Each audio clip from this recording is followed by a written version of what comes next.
Здраво на сите! Јас сум Драгана Рајкова. Живеам во Ландава. Учам во основното училиште Јосип Броз Тито и имам 10 години.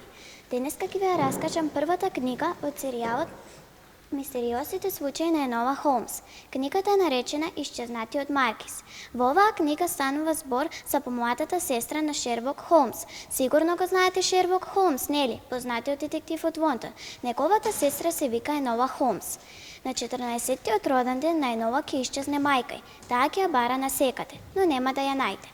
И затоа ќе пушти телеграма до нејзините двајца браќа да дојдат на помош.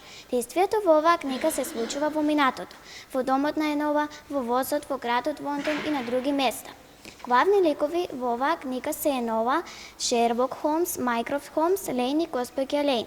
На мене најинтересен дел ми беше кога Енола Холмс на патот кон интернат го замоли кучијажот да ја сопре кучијата, за да одите и да се спогува со таткој. Тој така направи, но таа му остави некоја пара, за да одите и да се почести. Таа кога влезе во групиштата, наместо да одите кај таткој, одите од другата страна и таму ја чекаше нејзиниот велосипед со торби, седна на него и почна да вози, да бега. Ако сакате да дознаете каде избегава, дали ќе ја најдат, дали мајка ќе ја најдат, што се случи во понатаму, одговорите на овие прашања ќе ги дознаете само кога прочитате првата книга од серијалот Мистериозните случаи на Енола Холмс, Исчезнатиот Маркиз од Ненси Спрингер. Ви благодарам на вниманието. До гледање.